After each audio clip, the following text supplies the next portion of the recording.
Alrighty, guys, another episode of Shellonomics. We might actually call this one TMNT Dare Shellonomics. Our good friend TMNT Dare Talk is here once again, helping us break this down for all our fans and listeners and viewers. We are getting into the 2003 Four Kids 2K series.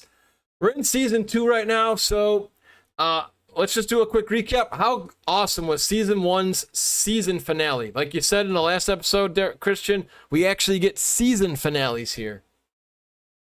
Yeah, absolutely. I mean, if you remember, last season ended with the Turtles infiltrating the TCRI building because they were searching for Splinter, who went missing. And then they found out that there are aliens in there, they're Utroms. And there was a big fight. And in the end, the Turtles, they were teleported away to who knows where. And that was the big cliffhanger ending of season 1. And it was fantastic. Oh man, I love this. So now, I think you said before you actually didn't get this show right when it came out, right? Did you get this in 2003 and 2004? No, we got it in 2005. We got the first 2 seasons in 2005, but they were running back to back. But that was it. We never got past that. We never got season 3 through 7.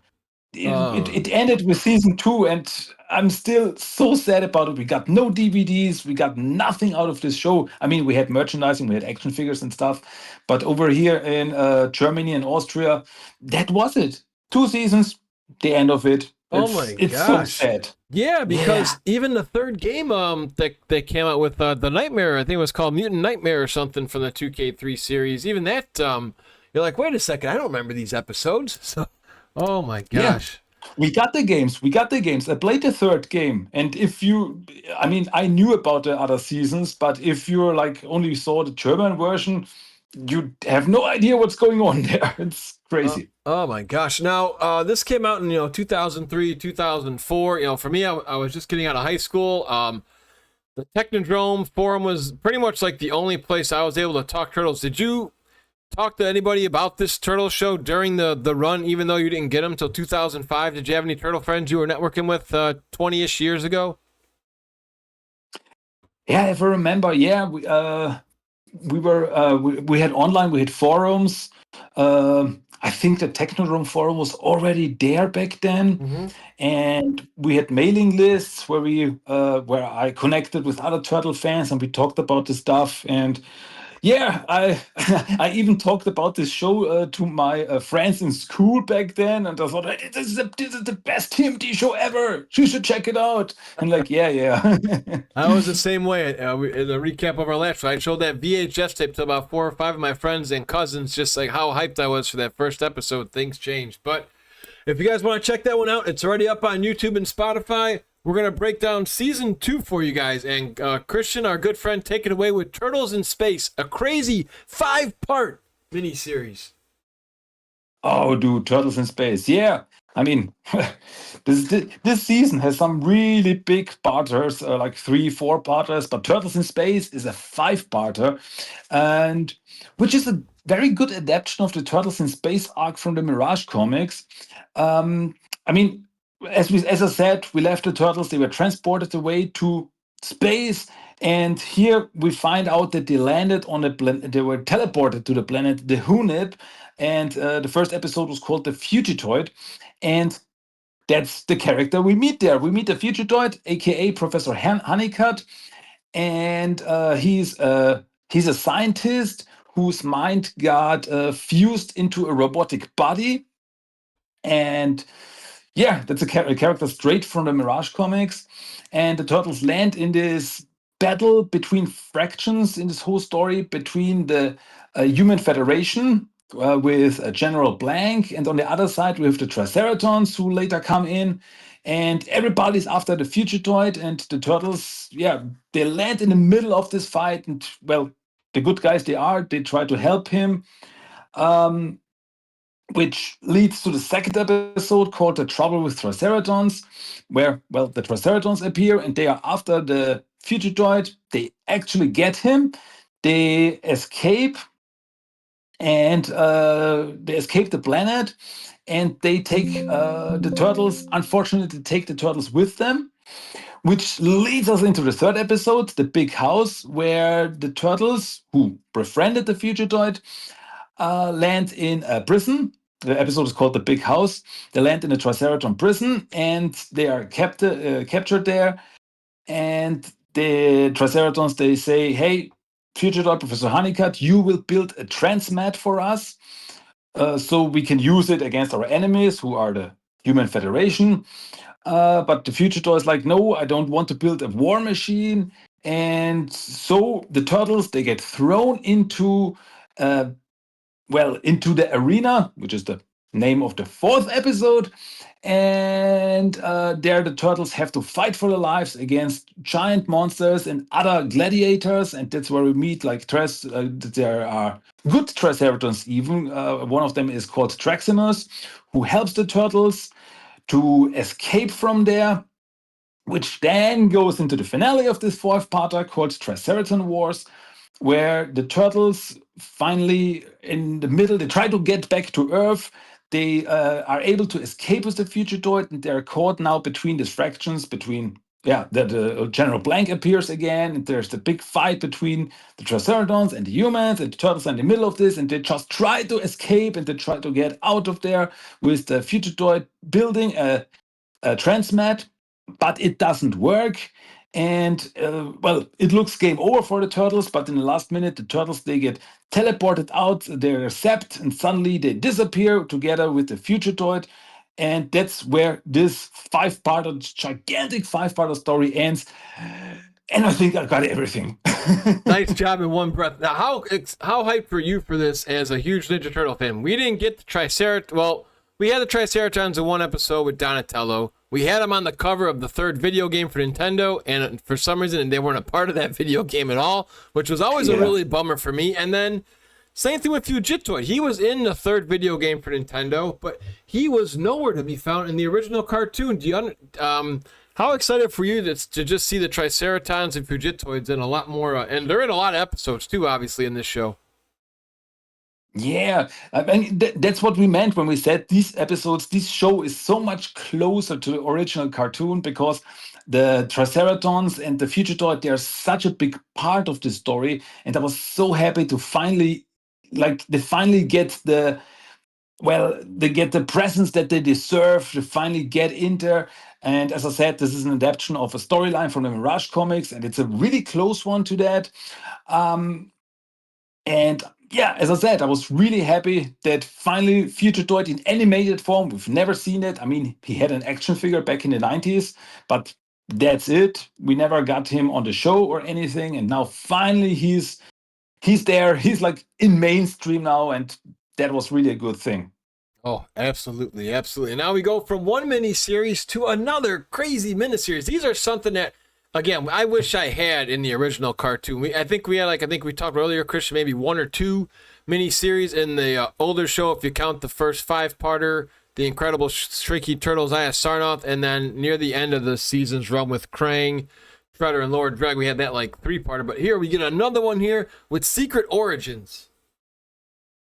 Yeah, that's also a reason why I really loved the 2003 cartoon, because there's so many story arcs that overarch the overall story, and the character, they take time with the stories. Like, hey, I mean, Turtles in Space could have been 2 parts, but they made 5 parts, and so they had the time for the story to breathe, for the characters to develop, and that's why I love this show so much. And yeah, so it goes straight into the next storyline called Secret Origins, where the turtles there get beamed back to Earth. They get beamed back to the TCRI building, and even some Triceratons get beamed back with them, and some soldiers, and there's a little fight there. And yeah, one of the Triceratons even escapes, slips away. Maybe we'll see him again. And yeah, then the turtles find out who the Utroms are, and through Matrix inspired VR bots, the turtles relive the origin of the Utroms, how they came to Earth, that they were transporting on a spaceship, they were transporting a criminal Utrom, and that Utrom manipulated the spaceship and it crash landed on Earth, and that was back in feudal Japan. So then we also find out about the origin of the Foot Clan, because then suddenly Shredder appears in his memories, like a feudal Shredder, and it's like, oh, that must be like his great grandfather or anything. And well, through all this, Baxter reappears and he's sneaking into the TCRI building. I mean, he's right now, he's only a head in a robotic spider body. And he sneaks into the TCRI building, manipulates this VR system. And so in the system, for now, it was like the turtles could not interact with anything because these are just memories. But when Baxter did his thing, the turtles, they were caught in this matrix, in this feudal Japan matrix, and they could be hurt. They could even die in there. And so, well, the turtles had to fight ninjas and so on and so forth. And they found out about the origin of the Foot Clan, the origin of the Utroms, until they were able to get back to reality. But then who comes back and attacks the Utroms in the TCRI building? Shredder and the Foot Clan. And there's a big fight with them. And that's where we get the big twist of this.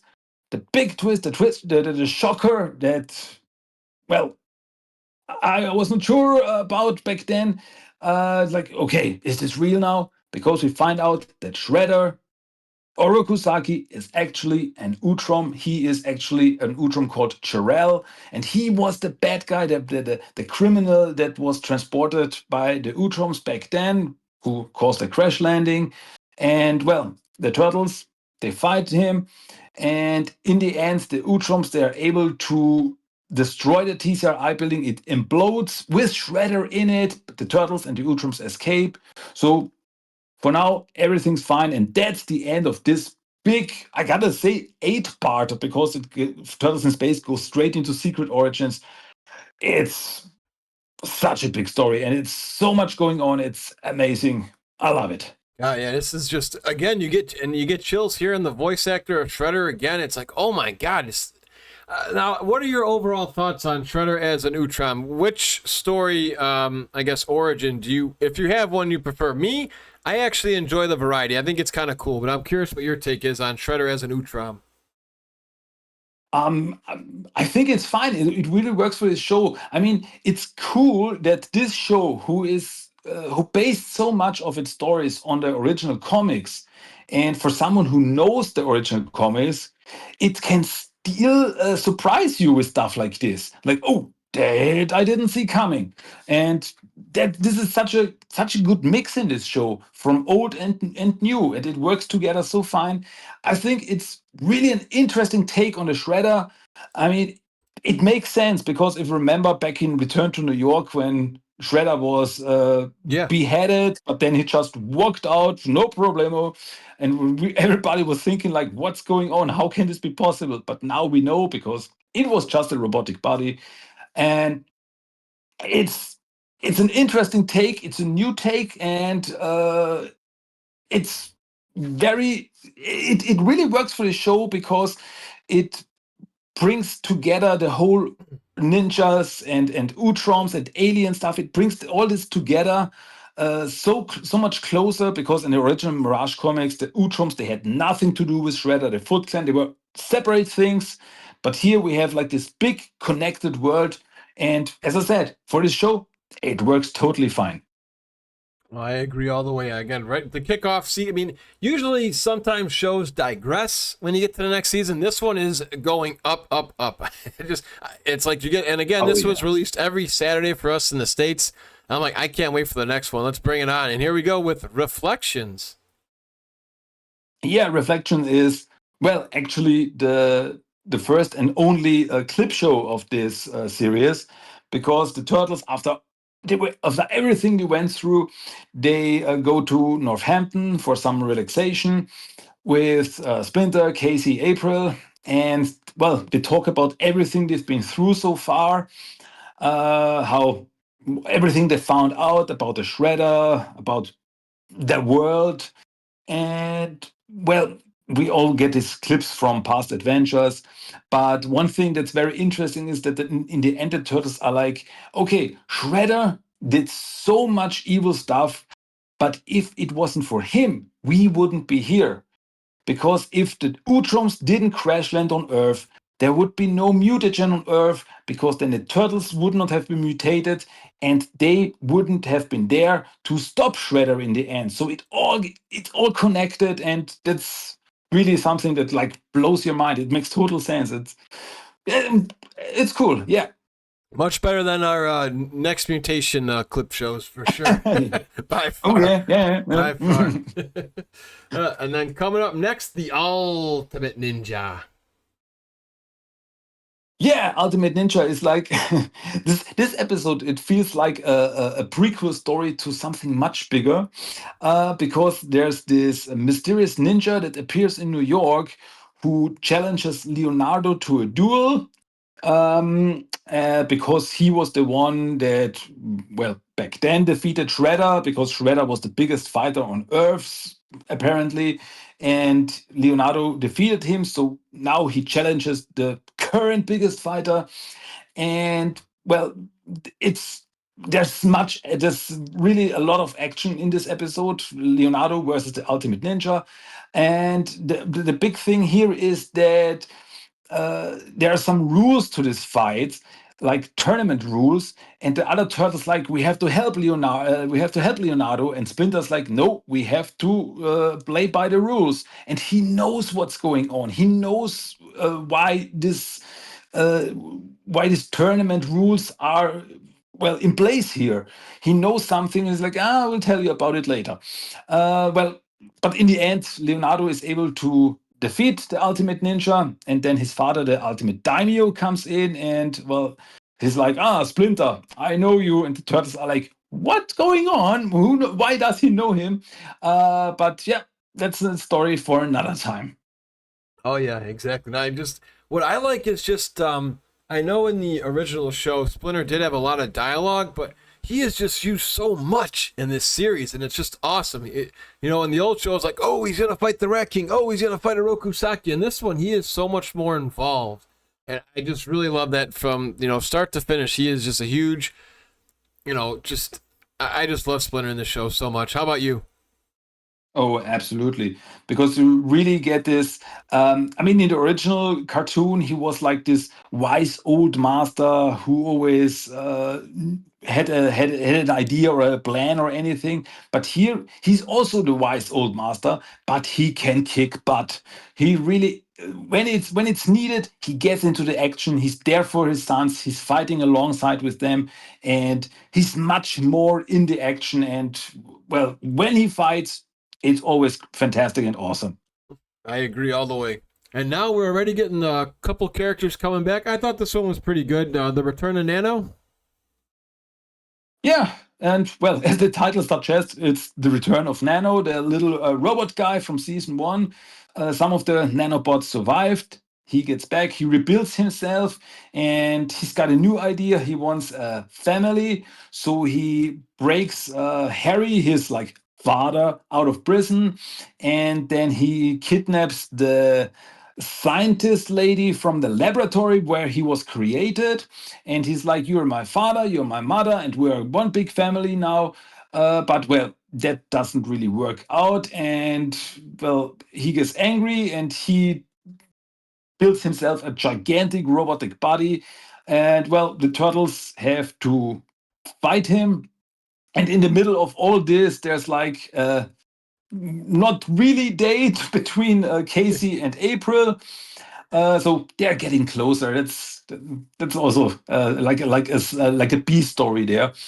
And well, yeah, in the end, the turtles, they are able to defeat Nano with an EMP, and well, he's gone for now. So yeah, that's the end of that. I'd say it was fun fighting him in the video game. Like you say, it was always a tearjerker. Daddy, the little kid's like, how can you not feel bad for a little guy? Like a nice childlike innocent robot. So now we come into next one. What a crock. I still like my Leatherhead from the Fred Wolf era, and it's just because for America, Jim Cummings, the voice actor of Leather, just was so badass. I love Leatherhead with his look, with the hat and the gear, and even the action figure we got was really cool because you could chomp his mouth. But this Leatherhead's a badass in himself, don't you agree? And what a crock! Oh yeah. As the title suggests, we meet Leatherhead because we in Secret Origins, before the TCRI building exploded, we saw some mysterious shadows sneaking around, and it turns out that it is Leatherhead, a mutated alligator. Oh no, in this series he's a crocodile. I always forget this. In the series he's a mutated crocodile, and his character is much closer to his comic origin because he's not a bad guy. He's, well, a neutral guy. He's friendly to the turtles, and he's also very smart. And he's trying to build a transmat of his own because he was left on Earth by the Utroms, who were like his family, and he wants to reunite with them. He wants to go back to their home planet with them, and he's got some help by a scientist who you may know, called Baxter Stockman. Yes. Yeah, and well, he's like, "Oh, my good friend Baxter Stockman," and Turtle's like, he's not a good guy here." And so, of course, there's a fight. There's a fight starting, and in this episode, we meet the new invention of Baxter Stockman, which is the turtle. What was it called? The turtle robot. The turtle, something like this. Um, I think. Oh. Anyway, and yeah, there's some cool fights there between the turtle bot and the turtles, because the turtle bot can like mimic every move and ability of the turtles. So this is really cool fight scenes there. And well, in the end, Leatherhead's lair, Leatherhead's home, like gets destroyed, and he gets, well, he gets buried under the rubble, and well, the turtles don't know what happened to him in the end. Will he be back? We will see. It almost reminds me of Wolverine a little bit, just when he has that rage that just comes out, you know? Oh yeah, exactly. All right, and now breaking down our next episode, some more friends return in Return to the Underground.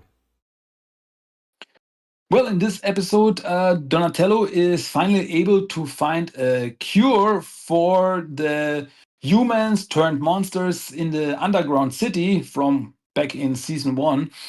And well, he goes with the turtles back to the underground city. And it turns out that all of them turned back into monsters because the crystal moon that was, well, up there fell down into the lava. And so the light of the crystal moon didn't shine on the people, and that's what turned them back into monsters. So this underground city is now inhabited by monsters. Now the turtles have to get to the crystal moon to get the crystals, which is the basis for the cure.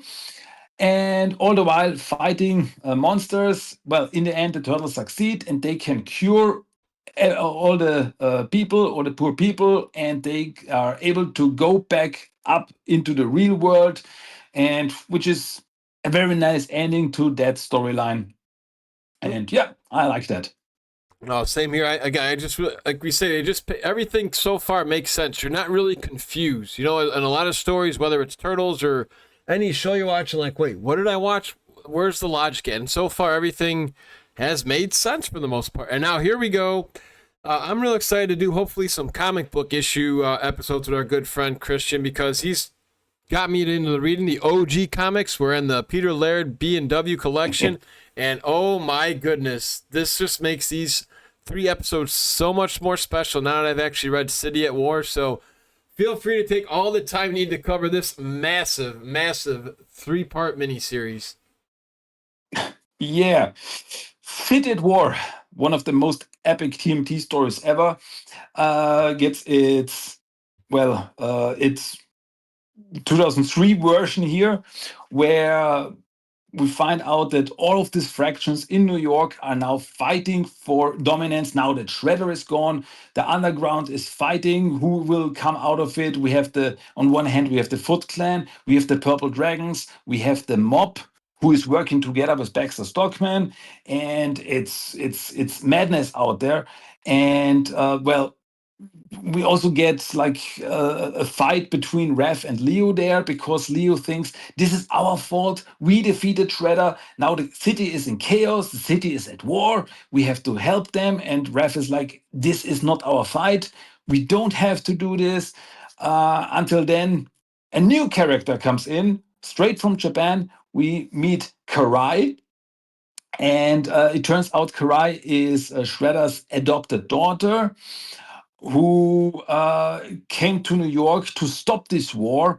And well, for a moment, she takes over the mantle of the Shredder to uh, lure all the fractions, well, to the. I think it was the destroyed tower, Shredder's tower, if I remember correctly.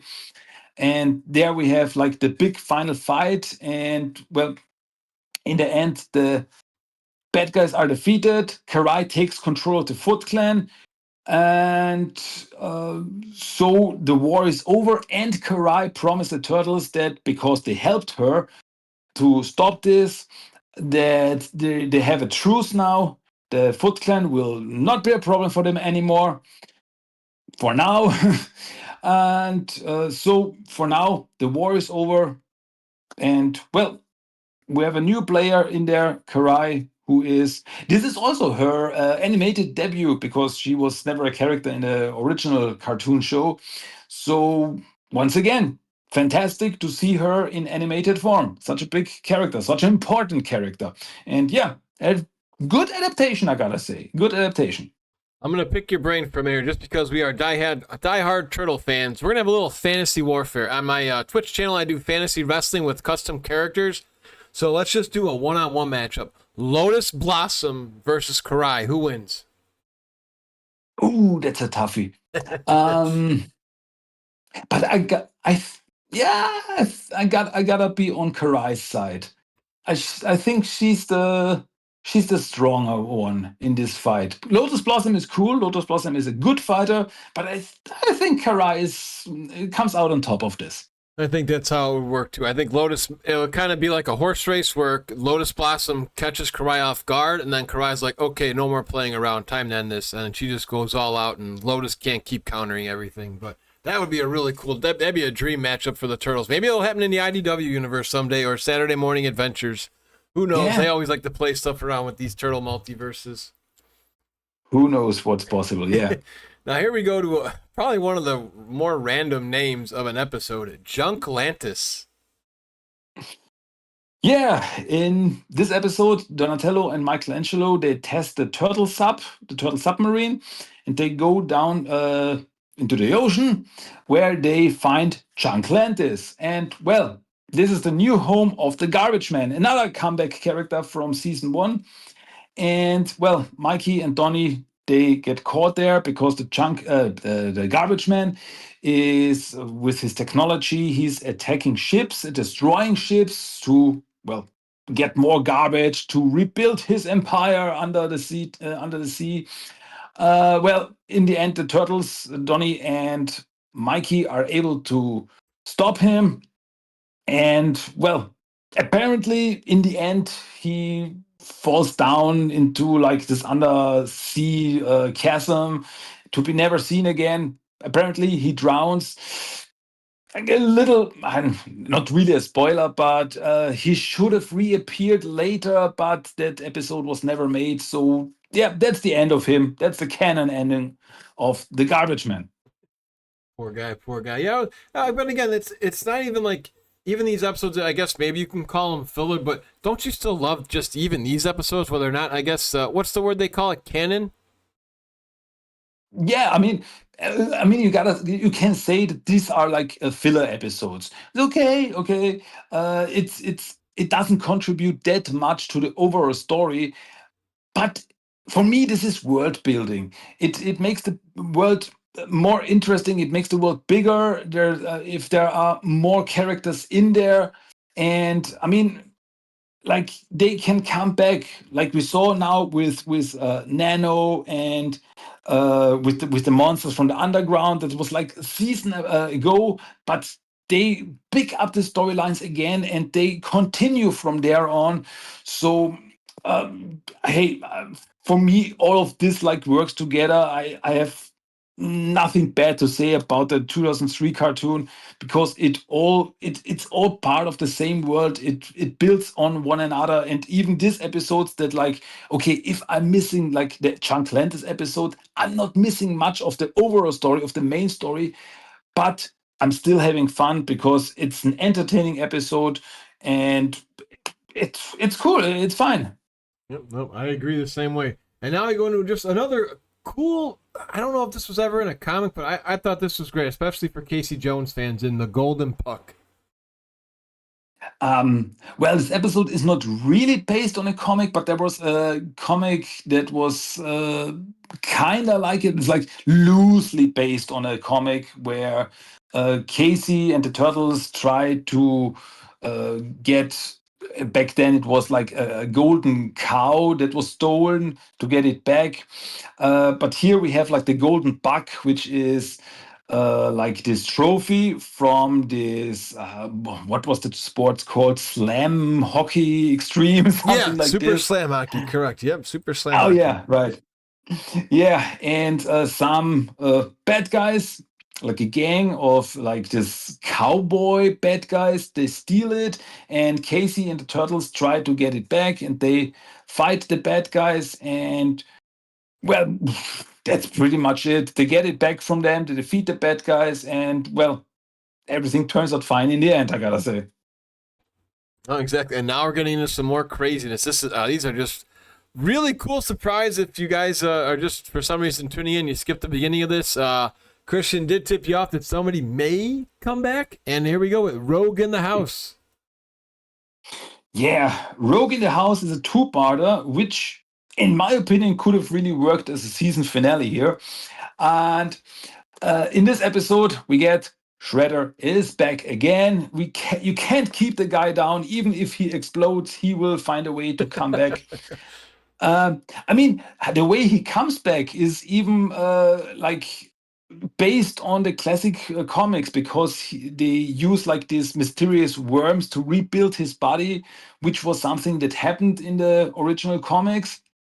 And well, he comes back and he's got some new toys because Baxter and his soldiers and his scientists, they built the foot mechs, which are, well, like the robotic foot soldiers.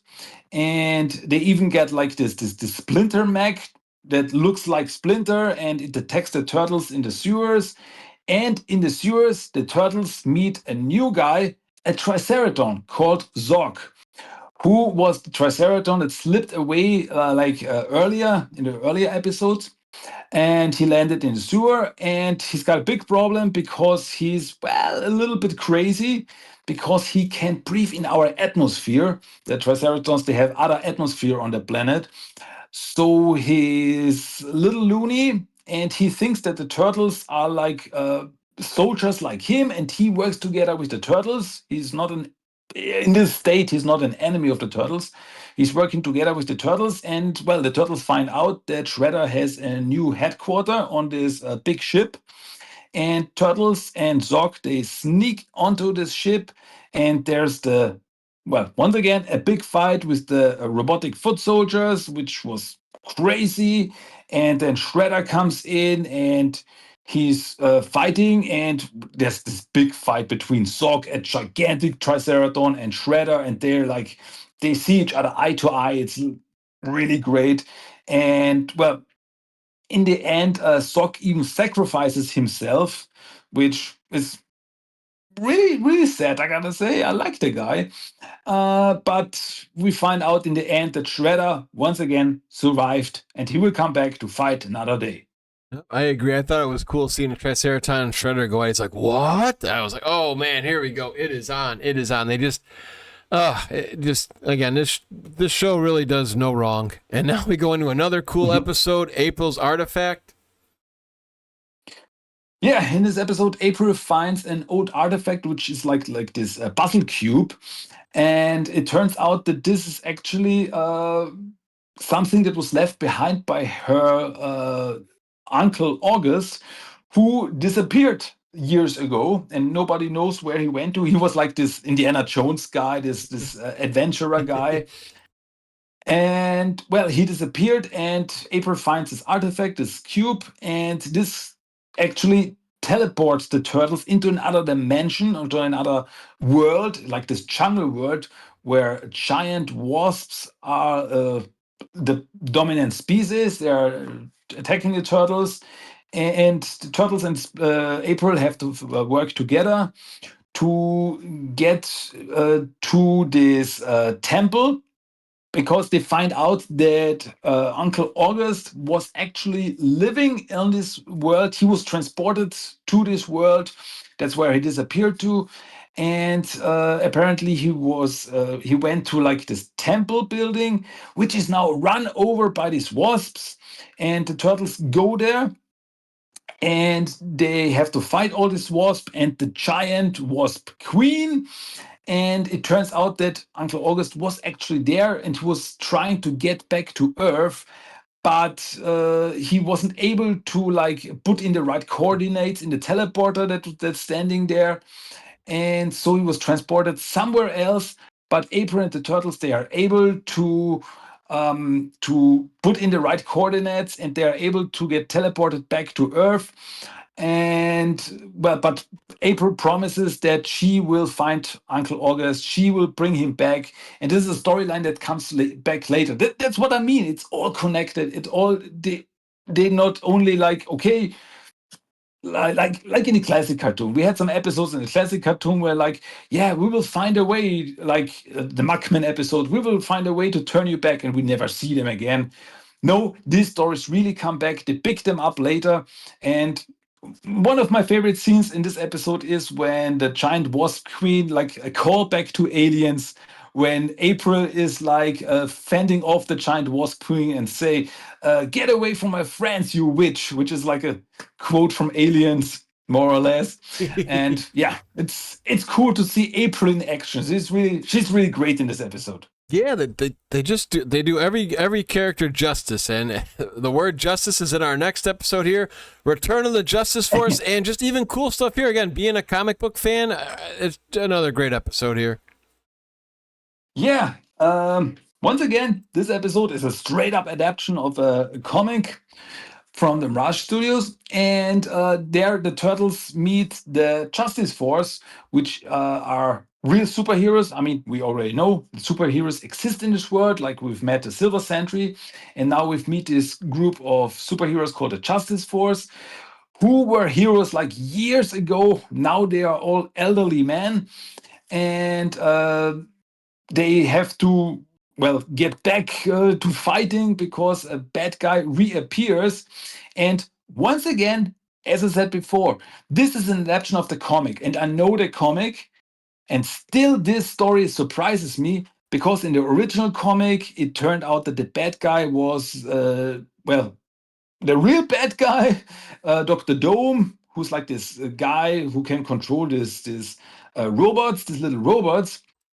And here we also think it goes, the adaptation is straight. It goes like, yeah, Dr. Dome is behind this all, until we find out that Dr. Dome is like, no, I didn't do this. I was also attacked. And it turns out that Ananda, another character, was like, yeah, I am the daughter of Dr. Dome, and I want revenge for my mother who was killed, who's also a part of the Justice Force, and so she's behind this all. But well, in the end, everything turns out fine, because Dr. Dome is like, I'm sorry for everything we went through, but hey, if you let me, I will make it good again. And then, well, they make peace with each other, and so, and Michelangelo becomes an honorary member of the Justice Force, so he's happy about that because he's the comic book guy here. And well, cool story with some nice twists in there. Yeah, the dream come true for my homeboy Mike. You gets a lot more cool stuff coming. So This one gets a little crazier, Christian. For the big brawl, I actually remember this too, and I'm looking up a source to make sure I was correct with my memory. For the next 4-part episode here, guys, unfortunately for us Americans, they only aired one of these, and I have the exact date, May 15th, 2004. So, dude, all we got was the first episode, and then we had to wait until September to find out what happens here in this epic, awesome special. Again, you know more of the comics than I do. I don't think this has anything to do with the comic books, but I do remember this being a part of the video game, the second one in the 2003 series. Oh man, just enjoy this. This is just so cool for, at least for Michelangelo fans and other Turtles. I think they did a good job with everybody here in the big brawl. Yeah, the big brawl, big 4-parter. There's so much going on. I don't know where to start. But hey, once again, as I said, something that was teased earlier. Now we find out more about it because apparently Splinter disappears every 3 years for some time. And now the Turtles want to find out what's going on. Where does he go to? And they find out that Splinter goes to the Battle Nexus, which is like this nexus between dimensions where every 3 year the strongest warriors from the multiverse come together to fight in a big tournament to find out who's the greatest warrior of them all. And as I said, the Turtles follow him to this world, and they get, well, they get in the middle of it. They're like, oops, okay, now we're also in the tournament. And well, that's where the Ultimate Ninja from earlier and the Ultimate Daimyo came from. The Ultimate Daimyo is the one who runs this tournament. And well, there's this big tournament now going on. The Turtles are in there. We Draximus, the Triceratops from earlier, is also in there. Some other characters, and also we meet Miyamoto Usagi and Jin, the Usagi's friend, the rhinoceros. So this is Usagi's debut in this series, and well, straight off the like he becomes like best buddy with Leonardo. It's fantastic, and well, while the tournament is going on, there's like this big conspiracy in the background that the Ultimate Ninja wants to become the new daimyo. He wants to take down his father, but he wants to bin like he is like but the turtles did it. He wants to pin the how should I put it, the guilt on the turtles. It doesn't make sense, does it? So the turtles are responsible for it, and Splinter even gets thrown into prison because it seems like he was the one behind it. And then we find out that the Ultimate Ninja even works together with someone, and that someone is Draco, a giant dragon guy who fought Splinter last time in the Battle Nexus. In the finale, Splinter defeated him, and so Splinter became the champion last time. And so he's out for revenge. And well, it's really crazy because in the end, the Ultimate Ninja and Draco, they want to get their hands on the magical war staff of the Daimyo, which is this super powerful artifact. But that creates like a rift in time and space, and it in the end it sucks up Draco and the Ultimate Ninja before the rift can be closed. So now they are lost between worlds. But through all this, during the tournament, none other than Michelangelo comes out as the winner of the tournament.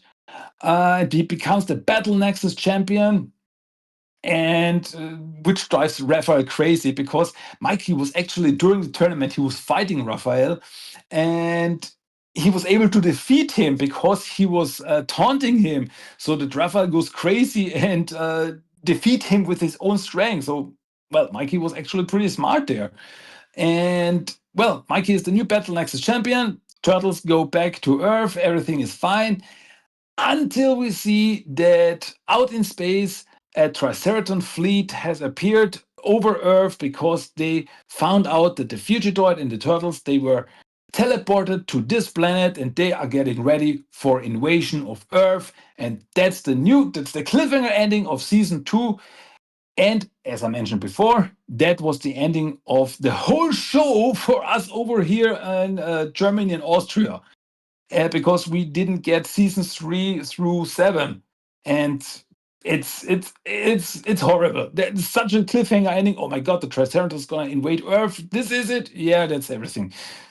Oh Crazy, gosh, fantastic season finale. with where you are now, I could only imagine with your experience in podcasting and not being as nervous. You know, most of us who do podcasts are a little bit more outgoing, a little bit more confident. I could vision you out there getting people to sign a petition, bring season 3 to Germany and Austria, knocking door to door on people's houses. I can see it just because you would have been like, I need to watch this. Well, thank God we live in a generation where there is technology so you can enjoy the rest of these. But I wanted your thoughts on who would you have chosen for the Battle Nexus champion, and how, for me as a Michelangelo fan, I didn't cry, but it touched my soul when Splinter laid down for Michelangelo to let him pass, like a passing of the torch. Remember, Mike and Splinter were supposed to go at it too in this battle tournament. Yeah. Yeah, that was fantastic because Mike is like, I have to fight Splinter. I have no chance against Splinter. And but then this whole scene where Splinter's like, hey, it's time for the next generation. So Michelangelo, you go on. And this was a great moment. This was like a great father son moment, and even a great teacher pupil moment there. It was really great. I mean, Mikey had some luck with his fights there, like Splinter, and well, he knew what to do with Raphael. Yeah. And even in the end, he was like knocking out the big bad guy, the Claw was this giant alien guy. He was even able to knock him out, but just by accident, actually. um, but once again, that's a thing that comes back later to haunt Mikey. Um, but yeah, Mikey had some luck, but hey, it, I gotta say, he deserves it. He's always like the guy who everybody thinks is like, hey, he's a goofy, he's like the party dude, he doesn't take anything seriously. But if he really is into it, he can be the most talented of them all. We saw that here, we saw it in the 2012 show, and I mean, just look at the last Ronin comics. Who is the one? Who's the Ronin? I mean, Mikey has potential. He deserves to be the Battle Nexus champion. I agree, my friend. I agree. And that's kind of how life is too for a lot of people. You know, it's just, this is actually a good life lesson here as well. It's like, if you give it your best, you can be the best. And also, just to add a little more to your, argument for Mike deserving the championship. Also, in the old Fred Wolf episode, remember Leatherhead meets the Rat King? Who's the one standing on top? Michelangelo dominates Leonardo and Donatello with victory. Mount Trashmore is ours. When it was teams and they were making fun of Mike. You remember that one where Donatello was shooting garbage on his pizza? Absolutely. I mean, at first, Mike is like, I don't want to fight, but when he has to, because his pizza gets destroyed, he's like, oh, now I'm angry, and you don't want to make me angry. And he's like trashing everyone. He comes out on top. He can do it. Yes, exactly. Oh my gosh. Well, Christian, as always, it's a pleasure having you on here for so many episodes. Just always appreciative of your time. If people want to find more than 500 podcast episodes for German language and over, is it 150 for the United States right now? Feel free to let us know how many episodes you got for us who unfortunately only speak English, but I really appreciate you giving us, so many Turtle fans, just a great place to settle in, whether they're driving to work or just kicking back doing some chores. Feel free to plug your channel here, my friend. Thanks for the kind words. Yeah, I've already have over 200 English episodes, so it's something for everyone to check out. And they're still coming out of Teenage Mutant Ninja Turtles, Dead Talk, my podcast. Well, check it out on Apple Podcast, on Spotify, pretty much everywhere, or just check out the website tmnttalk.com. You can find everything there. You can find me on the socials like Facebook, Twitter, Instagram, TikTok. I'm pretty much everywhere. Hey, check it out. It might be for you. Oh, exactly. It is for me. I mean, again, just with again, guys, well, I'll keep plugging this one for him so he doesn't have to. He got to talk to the voice of Baxter Stockman, who was in so many episodes in this series, guys. Get to know him a little bit more. Get to know Christian. Just a wonderful podcast, a wonderful human being. Thank you again for being here, and I look forward to doing another episode soon with you, buddy. Anytime, my friend, anytime.